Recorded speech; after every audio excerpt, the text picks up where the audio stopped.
Sir revisions time पे complete नहीं हो रही और ना हमारे टारगेट्स कंप्लीट हो रहे हैं। और ये जो टारगेट्स कंप्लीट नहीं हो रहे ना, ये हमारे दिमाग में और ज्यादा फियर डेवलप कर रहे हैं that we are not ready for the examinations coming in September. ठीक है। और इसकी वजह से ना हम हमारे दिमाग में एक डाउट आ रहा है कि क्या ऐसा कर सकते हैं सितंबर अटेम्प्ट स्किप कर दें और फिर जनवरी पे शिफ्ट हो जाए, क्योंकि उससे क्या होगा, उससे हमारे पास नवंबर दिसंबर तक का टाइम मिल जाएगा, उसमें हम लोग अच्छे से रिवाइज भी कर लेंगे और फिर उसमें हमारे टेस्ट भी हो जाएंगे, तो हमको कॉन्फिडेंस आ जाएगा कि कैसे हमको एग्जाम अपीयर करना है। जैसा तुम सोच रहे हो ना, वैसा ही मैं भी सोचता था। ठीक है। सर आप भी ये सोचते थे कि एग्जाम स्किप कर दूं? आपके दिमाग में ये थॉट आया था कभी कि अटेम्प्ट स्किप कर दूं और नेक्स्ट अटेम्प्ट पे जाऊं तो चलेगा? यस, ये दिमाग, ये जो दिमाग है ना, जैसा तुम्हारा है वैसा ही मेरा है और सबका दिमाग ऐसे ही है। तो सब लोग, सब स्टूडेंट वैसे ही सोचते हैं और सब स्टूडेंट के दिमाग में सेम थॉट्स आते हैं कि ये अटेम्प्ट स्किप कर देते हैं। बट पता है, उससे मैंने ओवरकम किया एंड आई क्लियर्ड। तो वो कैसे हुआ, क्या हुआ, वो सब अपन डिस्कस करने वाले हैं इस वीडियो के अंदर। बट वीडियो को आगे बढ़ाने से पहले फटाफट से वीडियो को कर दो लाइक, चैनल को कर देना subscribe. You will be getting the बढ़िया बढ़िया content about the study related content, motivation, strategy, everything and CA inter law से रिलेटेड सारी चीजें आपको यहाँ पर अवेलेबल होंगी। राइट। अब मेरी बात ध्यान से सुनना और समझना, मैं तुमको क्या बताना चाह रहा हूं, why I am making this video. आपको ऐसा लग रहा है कि आपको टाइम लग रहा है रिवाइज करने में? नहीं, इवन टॉपर को भी लगता है, इवन रैंक होल्डर को भी लगता है। ठीक है, रिविजन्स करने में टाइम लग जाता है। It is a very natural phenomenon, it is very normal कि जब आप कोई चीज को बहुत पहले पढ़ के बैठे थे, अब आप उसे रिवाइज करने की कोशिश कर रहे हो, तो कई बार ऐसा होगा, इट विल हैपन। आज आपने एक पर्टिकुलर चैप्टर का एक टारगेट बनाया, suppose you made a target कि मैं आज पूरे दिन में पूरा शेयर कैपिटल एंड डिवेंचर्स, पूरा बड़ा चैप्टर है, मैं उसको रिवाइज कर लूंगा, बट वो नहीं हो पाया तो कोई बात नहीं। बट वो एक ऐसे एक सेंस ऑफ थॉट ऐसा आया, डर आया, तो तुमने एकदम ऐसा सब छोड़ दिया, तुमको ऐसा लगा अटेम्प्ट छोड़ दूंगा और अटेम्प्ट छोड़ के अगले अटेम्प्ट पे चला जाऊंगा। ये जो डर तुमको अभी भगाने के लिए कोशिश कर रहा है ना, जिससे तुम भागने की कोशिश कर रहे हो, यही चीज आप जनवरी में भी करोगे। क्योंकि एक बात बताऊं, कभी भी ऐसा होता ही नहीं है, इट नेवर हैपन्स। आप मेरे को कोई एक सीए स्टूडेंट लाके दिखाओ जो ये बोले कि मेरी 100% प्रिपरेशन है, आई एम 100% रेडी, मेरा सारा सिलेबस कंप्लीट है, मेरी सारी तैयारी कंप्लीट है, मेरी सारी रिविजन्स कंप्लीट है, मैं एकदम 100% रेडी हूं। ठीक है। हर किसी को ये नॉर्मल चीज रहती है। आपकी प्रिपरेशन लास्ट मोमेंट तक भी खत्म नहीं होंगी। ठीक है, लास्ट मोमेंट तक भी थोड़ा ऐसा रहेगा, यार ये मुझे और थोड़ा देखना है, ये मुझे और थोड़ा पढ़ना है, तो वो सबके साथ होता है and it happened with me also. मेरे भी दिमाग में जब मेरे सीएस इंटर के एग्जाम्स थे ना, सीएस एग्जीक्यूटिव वाले, तभी मेरा बिल्कुल आफ्टर फाउंडेशन सीएस एग्जीक्यूटिव जब मैं अपीयर करने जा रहा था, तभी मेरे दिमाग में आया कि मेरे से पढ़ाई जितना मैंने करा है, मेरे से प्रिपरेशन, शायद मेरी प्रिपरेशन उतनी अभी सफिशिएंट नहीं है and I should leave this attempt, और मैं दिसंबर में बोथ ग्रुप्स दे दूंगा, क्योंकि सीएस के एग्जाम्स जून और दिसंबर में होते थे। तो first I did CS, then I did CA. तो सीएस में क्या हुआ, जब मैं इंटर में था तो मैंने सोचा जून स्किप करते हैं और दिसंबर में दे देंगे। और पता है, माय फादर टोल्ड मी कि नहीं, प्रिपरेशन करी है ना, जितना एफर्ट दिया है, जितनी मेहनत करी है, तो तेरे को ये अटेम्प्ट अपीयर तो करना चाहिए। ठीक है, अटेम्प्ट अपीयर करो, at least you will B living. अगर छोड़ भी दोगे तो अटेम्प्ट तो गया।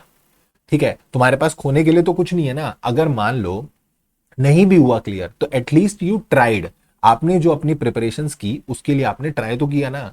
आप अभी से थॉट बना के बैठ जाओ, नहीं नहीं नहीं, ये अटेम्प्ट मेरे से होगा नहीं, अगला अटेम्प्ट में दे दूंगा, तो एक काम करते हैं ना, फिर अगले अटेम्प्ट में भी यही होगा, अगले अटेम्प्ट में भी आपके दिमाग में यही आएगा। और सेम चीज मेरे को मेरे पापा ने समझाई एंड आई अंडरस्टूड कि नहीं, अटेम्प्ट तो अपीयर करना पड़ेगा, निकलना ना निकलना वो सब बात की बात है, बट जितनी मैंने तैयारी की है, मुझे खुद पर सेल्फ बिलीव करके बैठना पड़ेगा एग्जाम में।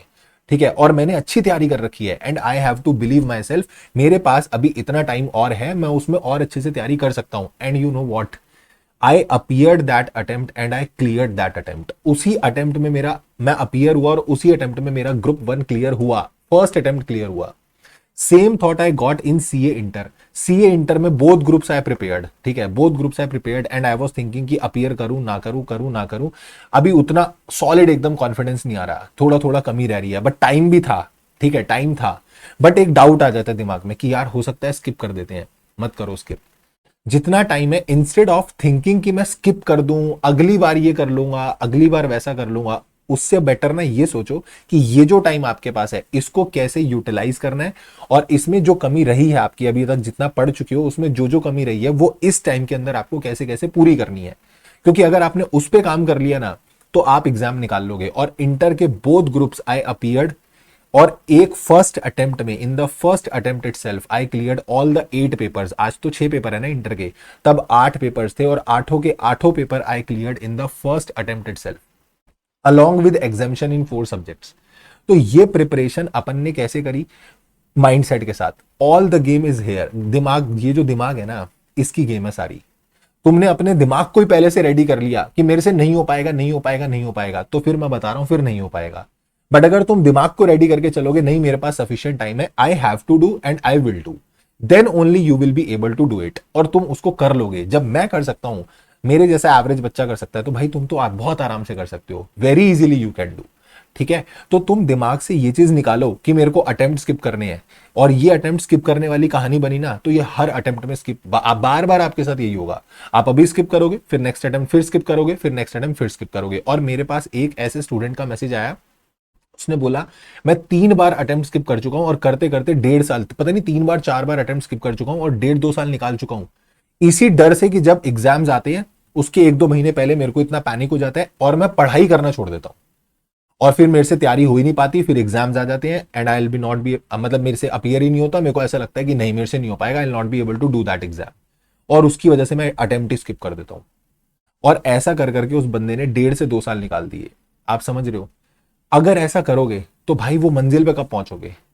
कब बनोगे तुम सीए? कब तुमको सीएस बनना है? कब क्या, कब वो क्वालिफाई कर पाओगे? कर ही नहीं पाओगे। यू विल बी थिंकिंग कि यार मैं अगले अटेम्प्ट में करूंगा। जो आप अगले अटेम्प्ट में करने की सोच रहे हो, अभी आपके पास टाइम है, वही सारी चीजें अभी करो, वही सारी चीजों को अभी एक्शन में लेकर आओ, जो चीजों को आप आगे के लिए प्लान कर रहे हो। अभी कोई टाइम नहीं निकला, you are having a plenty of time and you will be able to do all those things जो आप सोच रहे हो आगे करने की।